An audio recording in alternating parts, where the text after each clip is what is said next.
Haleluya. Halo Bapak Ibu Saudara-saudari terkasih dalam Tuhan Yesus Kristus. Salam sentosa bagi kita semua.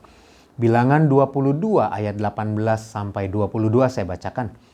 Tetapi Bileam menjawab kepada pegawai-pegawai Balak, "Sekalipun Balak memberikan kepadaku emas dan perak seistana penuh, aku tidak akan sanggup berbuat sesuatu yang kecil atau yang besar yang melanggar titah Tuhan Allahku. Oleh sebab itu, baiklah kamu pun tinggal di sini pada malam ini, supaya aku tahu apakah pula yang akan difirmankan Tuhan kepadaku." Datanglah Allah kepada Bileam pada waktu malam serta berfirman kepadanya, "Jikalau orang-orang itu memang sudah datang untuk memanggil engkau, bangunlah, pergilah bersama-sama dengan mereka, tetapi hanya apa yang akan kufirmankan kepadamu harus kau lakukan."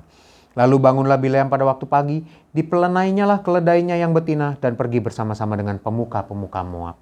Tetapi bangkitlah murka Allah ketika ia pergi, dan berdirilah malaikat Tuhan di jalan sebagai lawannya. Bileam mengendarai keledainya yang betina dan 2 orang bujangnya ada bersama-sama dengan dia.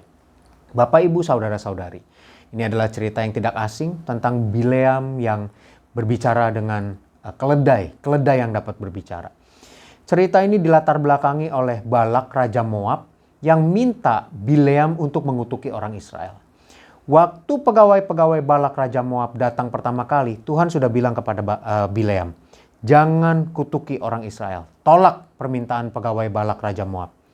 Kan tetapi waktu Balak Raja Moab mengutus utusan yang kedua dan mengiming-imingi hadiah yang besar, Bileam tidak kuasa menolak. Dia tidak mengindahkan pesan yang pertama dari Tuhan bahwa dia tidak boleh mengutuki orang Israel. Dia mencoba nego. Ayat 18-19 tadi. "Aku tidak akan mengatakan hal yang lain yang melanggar titah Tuhan." Seolah-olah taat kepada Tuhan. Tapi ayat yang ke-19. "Coba deh kalian nginep dulu malam ini. Kali aja nanti Tuhan kasih jawaban yang lain." Rupa-rupanya Bileam mencoba untuk nego. Dan ayat yang ke-20 akhirnya memang Tuhan memberikan jawabannya. Bahwa kalau orang-orang itu memang sudah panggil engkau, pergi deh. Nah, intinya gitu ya Bapak Ibu Saudara-saudari. Ayat 21, rupa-rupanya karena Bileam ini sudah nafsu dengan hadiah yang besar, belum dipanggil oleh pegawai-pegawai Balak Raja Moab, lalu bangunlah Bileam pada waktu pagi, dipelanainya keledainya yang betina dan pergi. Jadi karena sudah didorong oleh keserakahan, oleh hadiah yang besar, Bileam tidak peduli lagi perintah Tuhan. Yang tadinya seolah-olah rohani, bahwa nanti deh tanya Tuhan, kalau Tuhan nggak jawab yang benar, aku pokoknya ikuti perintah Tuhan. Rupa-rupanya kalah juga dia. Dengan nafsunya, belum dipanggil sesuai perintah Tuhan, dia sudah berangkat. Dan ayat yang ke-22, bangkitlah murka Allah ketika ia pergi. Jadi Allah marah karena nih orang, kukira memang benar-benar mau taat kepada perintah gitu kira-kira kan ya. Tapi rupa-rupanya tetap aja nafsu keserakahan itu sudah meliputi Bileam. Pelajaran apa yang bisa kita ambil melalui peristiwa ini Bapak Ibu Saudara-saudari? Negosiasi kepada Tuhan, memohon kepada Tuhan itu boleh. Abraham negosiasi, Tuhan izinkan. Kemudian Tuhan juga berikan perumpamaan tentang perempuan yang berulang kali datang kepada hakim. Akhirnya hakim itu pun luluh.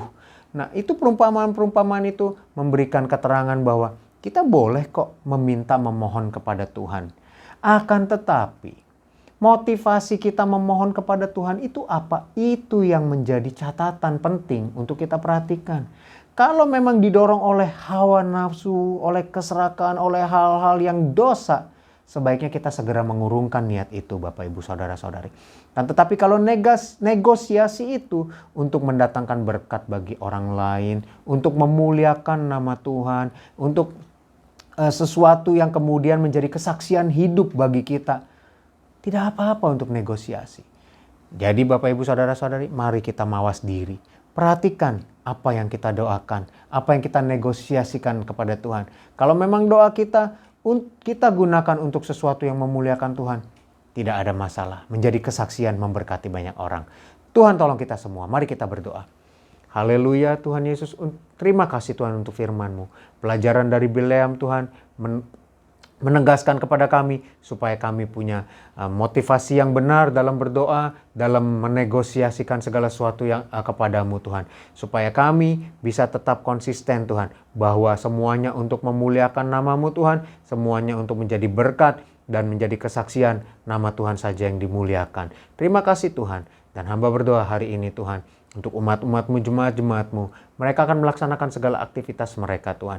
Baik yang bekerja profesional, berwirausaha, yang mengerjakan pekerjaan rumah tangga, yang kuliah, belajar, sekolah, Tuhan berkati mereka semua. Berikan hikmat-Mu, urapan-Mu, kemampuan, pengertian yang daripadamu Tuhan. Sehingga mereka dapat mengerjakan sesuatunya itu dan menghasilkan sesuatu yang berkualitas baik, baik barang maupun jasa. Nama Tuhan saja yang dipuja-puji bisa akan dimuliakan. Dalam melakukan semuanya itu Tuhan juga jaga lindungi, jauhkan dari sakit penyakit mara bahaya, jauhkan dari kecelakaan, jauhkan dari virus bakteri, dari orang-orang yang ingin berniat jahat. Mereka menjalani hari-hari mereka dengan damai sejahtera bersamamu Tuhan. Terpujilah Engkau Tuhan, terima kasih banyak Tuhan. Kami serahkan hidup kami padamu dalam nama Tuhan Yesus Kristus. Haleluya. Amin. Kasih karunia dari Tuhan Yesus Kristus menyertai kita semua. Amin.